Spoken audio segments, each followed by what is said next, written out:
आप जुड़े हुए हैं आपका अपना YouTube channel AK coaching centre 800। हम लोग 10th क्लास का केमिस्ट्री का अध्ययन कर रहे थे। उसमें जो है धातु अधातु यानी मेटल और नॉन मेटल के बारे में हम लोग समझे थे। आज से कुछ क्वेश्चन आंसर की बारी है। जो बीटीसी बिहार बोर्ड का जो क्वेश्चन आंसर है आज हम लोग करेंगे, इसको समझेंगे और इसमें कोई टॉपिक यदि छूटा हुआ हो तो इसी के जरिए हम लोग टॉपिक को भी पूरा करते रहेंगे। तो आइए हम लोग फर्स्ट क्वेश्चन देखते हैं। ऐसा धातु का उदाहरण दीजिए जो कमरे के ताप पर द्रव हो। तो देखिए कमरे के ताप पर द्रव हो। दूसरा है चाकू से आसानी से काटा जा सकता है। उष्मा का सबसे अच्छी चालक होती है और उष्मा का कुचालक भी होती है। यानी धातु जो कमरे के ताप पर द्रव हो, धातु जो चाकू से आसानी से काटा जा सकता है, धातु जो उष्मा का सबसे अच्छा चालक हो और धातु जो उष्मा का कुचालक होता है। तो कमरे के ताप पर द्रव कौन होता है? तो पारा होता है। तो चाकू से आसानी से काटा जा सकता है। तो पहला था कि कमरे के ताप पर द्रव हो। तो कमरे के ताप पर द्रव कौन हो सकता है? पारा। पारा जो होता है कमरे के ताप पर द्रव होता है। चाकू। अब दूसरा क्वेश्चन है ऐसा धातु जो चाकू से आसानी से काटा जा सकता है। तो लिथियम, सोडियम और पोटेशियम। लिथियम, सोडियम और पोटेशियम ये इतना मुलायम होता है कि इसको चाकू से आसानी से क्या किया जा सकता है? काटा जा सकता है।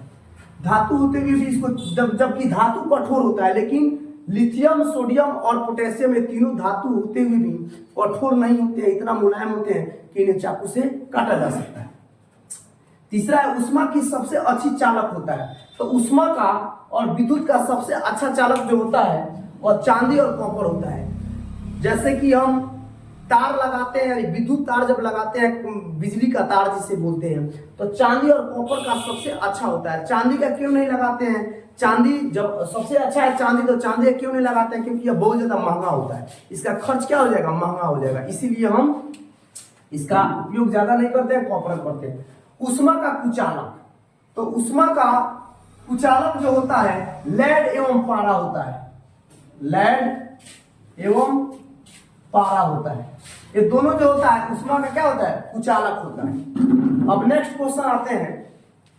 आधातुवर्ध तथा तन्य के अर्थ क्या होता है? आधातुवर्ध का अर्थ होता है कि कोई चीज हो उसको पीट पीट के पतले चादर के रूप में बनाया जा सकता है, यानी जैसे कागज जितना पतला बनाया जा सके, या गर्म करके उसको खींच के तार के रूप में बनाया जा सके, तो उसको क्या कहते हैं? तार के रूप में खींच के बनाया जा सके वो तन्य होता है।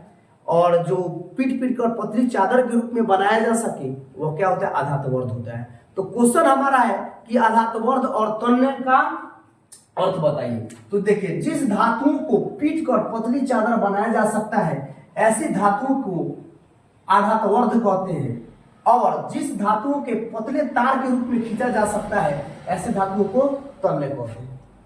ये हमारा क्वेश्चन क्लियर हो गया। अब तीसरा क्वेश्चन आते हैं कि देखते हैं कि सोडियम को केरोसिन तेल में डुबोकर क्यों रखा जाता है? सोडियम को केरोसिन तेल में डुबोकर क्यों रखा जाता है? घर में क्यों नहीं रखा जाता है? चाहे पानी में भी रखा जा सकता है, तो क्यों नहीं रखा जाता है? तो देखिए सोडियम सामान्य ताप पर नमी एवं हवा के ऑक्सीजन के साथ तेजी से अभिक्रिया करता है। यानी सामान्य ताप हो, जैसे अभी कमरा है तो कमरा में हम लोग हैं तो यह सामान्य ताप है। सामान्य ताप हो या जल में हवा में जब पड़ेगा, यानी सामान्य ताप में या हवा में जब होगा तो हवा में नाइट्रोजन भी होता है, ऑक्सीजन भी होता है, कार्बन डाइऑक्साइड भी होता है। तो उसमें जब ऑक्सीजन होता है तो ऑक्सीजन से क्या करता है? तुरंत अभिक्रिया कर लेता है। तो ऑक्सीजन से अभिक्रिया करती है और सोडियम ऑक्साइड बना देती है। जैसे सोडियम और प्लस O2 जब अभिक्रिया करेगी तो सोडियम ऑक्साइड बना देगी। और सोडियम ऑक्साइड बना देगी, जैसे देखिए 4Na प्लस O2 बराबर 2Na2O, यानी सोडियम ऑक्साइड, सोडियम Na2O तो यहाँ पर जा रहे हैं, सोडियम ऑक्साइड बना देगी और हाइड्रोजन बना देगी।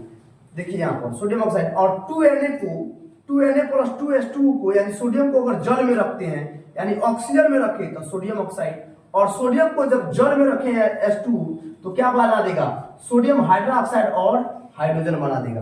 तो इसीलिए सोडियम केरोसिन तेल में न तो घुलती है और न ही अभिक्रिया करती है। या पानी में और हवा में से अभिक्रिया कर लेगी, लेकिन केरोसिन तेल में अभिक्रिया नहीं करती है, जिसके कारण ना घुलती है और ना ही अभिक्रिया करती है। इसलिए सोडियम को केरोसिन तेल में डुबोकर रखा जाता है। तो ये आपका तीनों क्वेश्चन होता है। अब आइए हम लोग चौथा क्वेश्चन देखते हैं, तब तक इसका एक स्क्रीनशॉट ले लीजिए।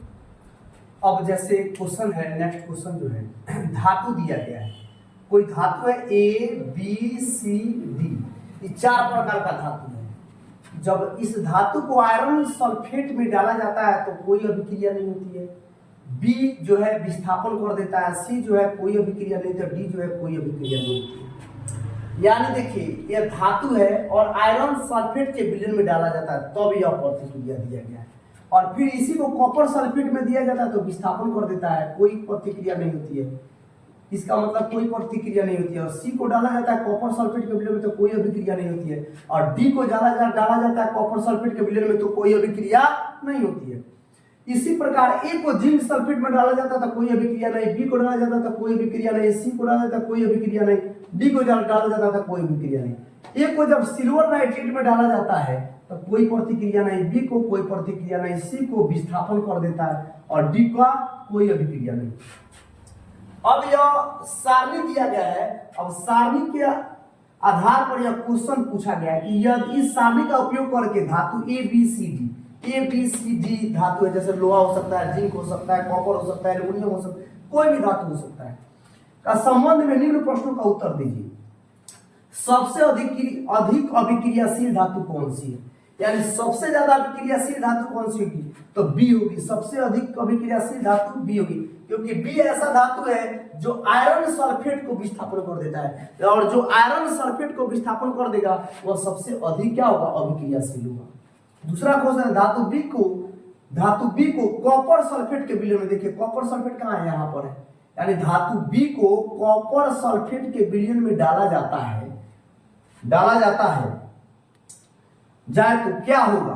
कॉपर सल्फेट के विलयन में डाला जाए तो क्या होगा? जब कॉपर सल्फेट के विलयन में डाला जाएगा तो क्या होगा? यह बी जो है विस्थापित करके, बी जो है यानी बी को जब कॉपर सल्फेट के विलयन में डाला जाता है तो क्या होगा? तब बी विस्थापित करके Cu को बाहर कर देगा, और बी कोई धातु है तो BSO4 हो जाएगा।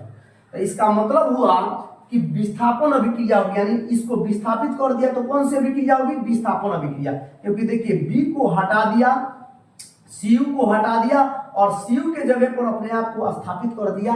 जब कोई धातु की दूसरे धातु को हटाकर उसके जगह ले लेता तो उसको कहते हैं विस्थापन कर दिया उसको, और अपने आप को स्थापित कर दिया।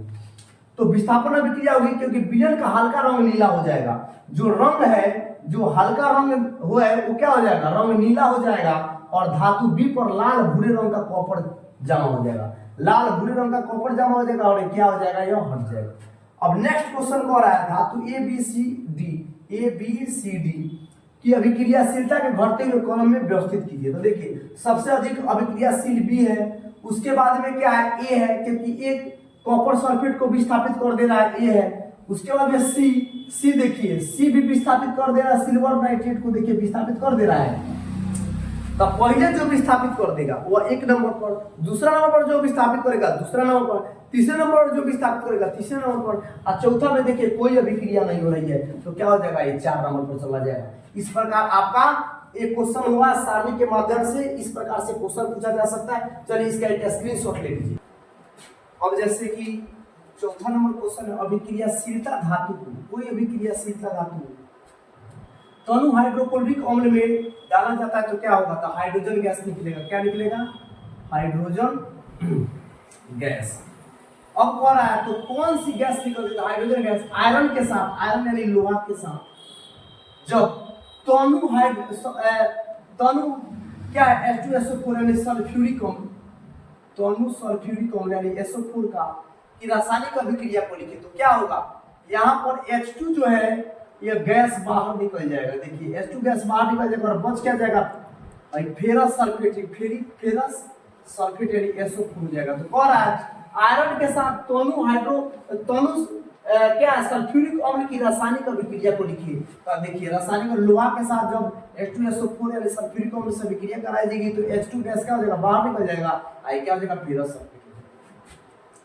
पांचवा नंबर क्वेश्चन कौन है, यानी याद रखिएगा कभी भी धातु को जब अम्ल के साथ अभिक्रिया कराया जाता है तो हाइड्रोजन गैस निकलता है। यानी हम लिख देते हैं यहाँ पर धातु प्लस अम्ल, धातु प्लस अम्ल बराबर क्या हो जाएगा, हाइड्रोजन गैस। यौगिक कोई बनेगा प्लस चाहे जो भी यौगिक धातु धातु के साथ यौगिक बनेगा और क्या बन जाएगा, अम्ल बन जाएगा। याद रखिएगा अम्ल बन जाएगा। तो देखिए अम्ल बन जाएगा, यानी सॉरी अम्ल को बिक्रिया का हाइड्रोजन गैस बन जाएगा, हाइड्रोजन गैस बन जाएगा। याद रखिएगा ये चीज। तो उसी प्रकार और अभिक्रियाशील धातु को, माने कोई धातु है हाइड्रोक्लोरिक अम्ल के साथ अभिक्रिया कराएंगे तो क्या बनेगा, हाइड्रोजन गैस। और कह रहा है तो कौन सी गैस निकलती है, हाइड्रोजन गैस। आयरन के साथ लोहा के साथ सल्फ्यूरिक अम्ल की रासायनिक अभिक्रिया होगा तो क्या हो जाएगा, H2 क्या हो जाएगा, गैस निकलेगा। और H2 जब बाहर निकल गया तो क्या हो जाएगा, FeSO4 यानी फेरस सल्फेट हो जाएगा। नेक्स्ट क्वेश्चन कह रहा है जिंक का रासायनिक सल्फेट के विलयन में डालने से, यानी जिंक को रासायनिक सल्फेट यानी आयरन सल्फेट, देखिए जिंक को आयरन सल्फेट यानी आयरन सल्फेट के विलयन में डालने से क्या होगा, इसका रासायनिक अभिक्रिया लिखिए। तो देखिए जिंक आयरन सल्फेट के विलयन से आयरन को विस्थापित कर दिया। यहाँ पर देखिए तो जिंक यानी क्या करेगा, FeSO4 को यानी इसको हटा देगा। जैसे विस्थापन अभिक्रिया पढ़ाया गया है उसमें देखिए Fe को हटा देगा, इसके जगह पर अपने आप को क्या करेगा, विस्थापित कर देगा। तो विस्थापित जब कर दिया तो क्या बन गया, आयरन को विस्थापित कर देता है। जैसे जिंक को क्या हो गया, सल्फेट के साथ यानी आयरन सल्फेट के साथ, ये भी देखिए आयरन सल्फेट है यानी फेरस सल्फेट आयरन सल्फेट है। तो आयरन सल्फेट के साथ जब अभिक्रिया कराया जाएगा तो क्या बनेगा, जिंक सल्फेट यानी जिंक सल्फेट और लोहा क्या हो जाएगा, बाहर निकल जाएगा। तो इस प्रकार आपका 4 और 5। आइए अब 6 नंबर क्वेश्चन देखते हैं। अब जैसे देखते हैं इलेक्ट्रॉन के नेक्स्ट क्वेश्चन जो है, नेक्स्ट क्वेश्चन बिंदु संरचना। तो जैसे आप लोगों को वीडियो में बताया गया है इलेक्ट्रॉनिक विन्यास कैसे निकाला जाता है। तो इलेक्ट्रॉनिक विन्यास कैसे निकाला जाता है उसी पर आधारित प्रश्न है। जैसे कह रहा है इलेक्ट्रॉन के हस्तांतरण के द्वारा सोडियम ऑक्साइड यानी Na2 एवं MgO का निर्माण दिखाइए। तो ध्यान दीजिएगा पहले Na2 का हम निर्माण देखें। तो सोडियम का परमाणु संख्या होता है 11। अब याद है आप लोगों को बताया तो 2 8 8 2 2 8 8 2 ऐसे भी होता है, या 2n² को भी बनाते हैं तो 2 n एक को रखिएगा तो क्या हो जाएगा, पहिलका जो है कक्षा में जब रखा जाएगा तो कितना हो जाएगा, 2 एक में 1 2 हो जाएगा। और दूसरा कक्षा में जब जाएगा तो क्या हो जाएगा, 2 गुना, अब 1 के जगह 2 हो जाएगा यानी 2 गुना 2 दूनी 4 बराबर 8 हो जाएगा। तो ऐसे करके हम फिर 3 रखेंगे फिर 4 रखेंगे, ऐसे करके तो हम 2 8 8 2 जब रखते हैं तो हमारे पास 11 इलेक्ट्रॉन है। ध्यान दीजिएगा 11 इलेक्ट्रॉन यानी सोडियम का परमाणु संख्या 11 होता है। तो हम 2 रख दिए तो बचा मेरे पास कितना 9, 8 दे दिए तो बचा कितना 1। देखिए तब 72 कक्षा में इलेक्ट्रॉन कुल इलेक्ट्रॉन कितना है, 1 है। तो यहाँ पर इसका क्या हो जाएगा 2 8 1। अब यहाँ पर इसका भी वही होगा। और ऑक्सीजन का कितना होता है, परमाणु संख्या 8 होता है। तो 2 8 इसी आधार पर भी बनाएंगे 2 8 8 2 पर जब इसको बनाएंगे तो हमारे पास इलेक्ट्रॉन की संख्या कितना है 8। तो यहाँ पर 2 हो जाएगा और 2 जब बढ़ गया तो हमारे पास कितना बचा 6। तो 6 इलेक्ट्रॉन दे देंगे तो अष्टक पूरा नहीं हुआ तो कितना घट रहा है देखिए। तो यहाँ पर एक बार फिर से देखिए 8 8 2 हुआ तो 2 हो गया, 2 जब निकल गया तो ये बचा कितना 6 गो। तो 6 को दे देंगे तो घट कितना रहा, अष्टक पूरा करने के लिए ऑक्टेट इसको बोलते हैं। तो बचा कितना 2। तो 2 इलेक्ट्रॉन और घट रहा है देखिए 8 यहाँ पर पूरा हो गया है, 1 बढ़ गया है। तो हम क्या दे सकते हैं, इसीलिए इसमें +4 होता है +1। ये उभरा है यहाँ पर देखिए 2 घटा है, 2 घट गया और अष्टक पूरा किया नहीं किया। जब अष्टक पूरा नहीं किया तो कितना घटा अष्टक पूरा करने के लिए 2। तो इस पर -2 इलेक्ट्रॉन क्या होता है चार्ज होता है, जो कि देखिए दर्शाया गया है। तो सोडियम हमारे पास कितने हैं 2 है तो एक इसको एक इसको। अब यहाँ पर इसका वातावरण कितने इलेक्ट्रॉन था 8 1 2 3 4 5 6 7 8। तो एक इलेक्ट्रॉन क्या करेगा इससे साझा कर देगा, इसीलिए इसको सहसंयोजक बंधन कहते हैं। यानी इससे साझा करके अपना क्या किया बना लिया। तो यहाँ पर देखिए सोडियम का +1, सोडियम का +1 आया है, देखिए तो +1, और ऑक्सीजन कितना है, ऑक्सीजन का है -2 इलेक्ट्रॉन, तो -2 इलेक्ट्रॉन। तो ये क्या बना लिया, अपना अपना साझा पूरा कर लिया, यानी कहने का अर्थ है कि अपना इलेक्ट्रॉन का स्थानांतरण कर दिया। एक एक इलेक्ट्रॉन का स्थानांतरण करके क्या बनेगा, 2Na+ हो गया, ऑप्शन 2 हो गया। जब इसको लिखेंगे सोडियम ऑक्साइड, तो सोडियम कितना होता है 1, अभी निकाला गया 1, अगर कितना होता है 2, जब क्रॉस मल्टीप्लाई गुना करेंगे तो Na2 वो देखिए तो आ गया। अब नेक्स्ट देखते हैं MgO का। MgO का उसी प्रकार, तो MgO का अभी जब हम निकालेंगे तो MgO का निकालेंगे तो कितना हो जाएगा, ऑक्सीजन का 8 होता ही है, तो एक इलेक्ट्रॉन इससे साझा कर लेगा, और Mg+, और देखिए Mg2 होता है, Mg का कितना होता है 2 होता है, तो Mg का 2 होता है, इसका 2+ होता है, तो कितना हो जाएगा यहाँ पर, और इसका 2 इलेक्ट्रॉन से जब साझा करेगा, क्योंकि हर ऑक्सीजन को हमेशा परमाणु संख्या 8 होता है, तो जब 2 इलेक्ट्रॉनिक विन्यास से इसका निकालेंगे, पिछले वीडियो में 2 तरीका से इलेक्ट्रॉनिक विन्यास निकाला गया था।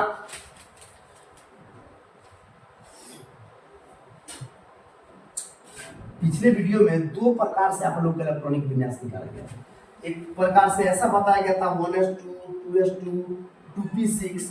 तो देखिए, तो कहने का मतलब है ऑक्सीजन का 8 होता है, तो ऑक्सीजन का 8 होता है, और मैग्नीशियम कितना होता है 8 2 10 12 होता है, तब 12 होता है। तो कहने का मतलब है जैसे ऑक्सीजन का आप निकाल रहे हैं, तो यहाँ पर 2 इलेक्ट्रॉन दे दिए, तो कितना बचा 6 गो, 6 में से 2 निकल गया, कितना बचा 4 गो। अब पी को चाहिए 6 गो, तो इसको 4 गो दिया गया है जी, तो 2 गो इलेक्ट्रॉन घट रहा है कि नहीं, तो घट रहा है, तो 2 इलेक्ट्रॉन चार्ज हो गया। अगर हम 2 8 8 2 पर बनाते हैं, तो देखिए 2 गो दे दिए, तो बचा कितना 6 गो, जब 6 गो दे दिए तो घट कितना रहा है 2 गो, इसलिए 2 गो इलेक्ट्रॉन कभी भी अब साझा करेगा 2 इलेक्ट्रॉन के साथ। तो जब 2 इलेक्ट्रॉन के साथ साझा करेगा, तो यहाँ पर क्या हो जाएगा, 1 इलेक्ट्रॉन ए हो गया और 1 इलेक्ट्रॉन ए हो गया, ये दोनों मिलकर क्या बना देगा Mg+2, और यहाँ पर क्या हो जाएगा, ये ऑक्सीजन हो गया, यानी 2 इलेक्ट्रॉन क्या करेगा, इससे साझा करेगा, इससे साझा करेगा, जो चित्र के द्वारा बताया गया। अब आपका हो गया Mg का कितना हो गया, Mg का हो गया 2, और ऑक्सीजन कितना हो गया 2, जब 2 से 2 कट गया, 2 कम 2 2 कम 2, जब क्रॉस मल्टीप्लाई गुना करेंगे तो हो जाएगा Mg, यह हमारा सूत्र हो गया। तो मुझे विश्वास है कि बहुत अच्छा से आप लोगों को समझ में आया होगा। अब इसका एक स्क्रीनशॉट ले लीजिए।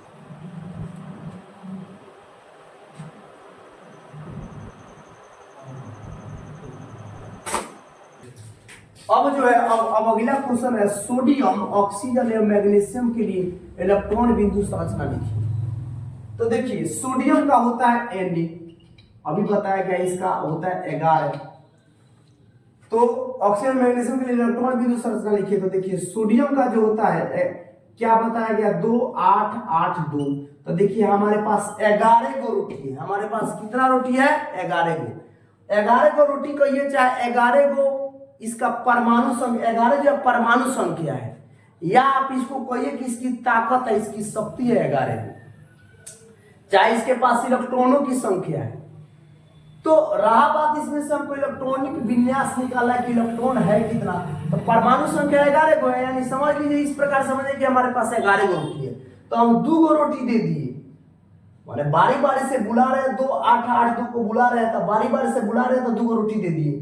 अब मेरे पास कितना बचा 9 गो बचा, तो जब 9 गो रोटी बचा तो 8 गो दे दिए इसको, अब कितना रोटी बचा 1 रोटी बचा, तो जब 1 रोटी बचा तो अब 1 रोटी क्या हो गया उबर गया। तो याद रखिएगा इसका कुछ नियम होता है कि आप 1 दे सकते हैं, 2 दे सकते हैं, 3 दे सकते हैं, 4 दे सकते हैं, 5 नहीं दे सकते, ना 5 आप दे सकते हैं ना 5 आप ले सकते हैं। आ रहा है समझ में? तो कहने का मतलब ये है कि ध्यान दीजिए कि यहां पर एक क्या हो रहा है, सोडियम के पास एक बाहरी कक्षा में यानी बाह्यतम कक्षा में +1 आपके पास इलेक्ट्रॉन बच रहा था, यहाँ पर प्लस इसीलिए दिया जाता है। तो देखिए इसके पास 1 है, हम और 1 सोडियम ले लेंगे तो यह क्या हो जाएगा, अपना कक्षा पूरा कर लेगा, इलेक्ट्रॉन बिंदु संरचना, यह क्या हो गया इलेक्ट्रॉन बिंदु संरचना हो गया। अब एक और लेते हैं ऑक्सीजन, तो ऑक्सीजन का परमाणु संख्या कितना होता है 8, फिर इस रूप में लिखेंगे 2 इस आधार पर सजाएंगे तो 2 निकल गया तो बचा कितना 6, तो 6 दे देंगे। क्या देखिए तो 8 में 8 पूरा करना है हमको, हर हाथ में दूसरा का पूरा करना, पूरा हो रहा है नहीं हो रहा है। जब पूरा नहीं हो रहा है तो घट कितना रहा है 2, देखिए तो 8 में से 6 गया 2 घट रहा है। तो इसका मतलब होगा कि ऑक्सीजन पर 2 इलेक्ट्रॉन क्या होता है चार्ज, यानी 2 घटल बने 2 रोटी घट बने 2 इलेक्ट्रॉन चाहिए इसको, तो 2 इलेक्ट्रॉन चाहिए। तो देखिए यहां पर वायतन कक्षा में कितने इलेक्ट्रॉन है 6, तो 2 4 6 2 4 6 यहां पर है। अब देखिए यहां पर हम क्या करेंगे, इससे ये दोनों अपना अपना क्या करेगा सहयोग करके बना लेगा। तो देखिए यहां पर कितना बिंदु, कितना मतलब कि इसका इलेक्ट्रॉन बिंदु कितना हुआ तो 2, तो 2 डबल बॉन्ड, इसको क्या कहेंगे डबल बॉन्ड कहेंगे। यानी ऑक्सीजन क्या होता है डबल बॉन्ड होता है, इसीलिए कहीं कहीं देखते हैं O2 लिखते हैं हम। यानी यह क्या होता है डबल बॉन्ड होता है या सिंगल बॉन्ड होता है। इसी प्रकार मैग्नीशियम का होगा। तब तक इसका एक स्क्रीनशॉट लीजिए। अब यहाँ पर मैग्नीशियम क्या होता है 8 10 से 12 को लिखा है, तो 2 8 2 देखिए तो 2 पूरा हो गया, 8 पूरा हो गया, 10 2 बढ़ रहा है,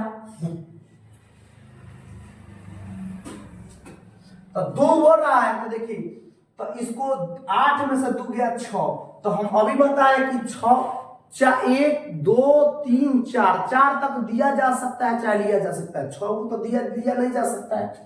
तो यहाँ पर 72 कक्षा में कितने इलेक्ट्रॉन हो गया 2, इसलिए इस पर +2 चार्ज होता है। इसलिए Mg को हम क्या लिखेंगे जी ऐसे।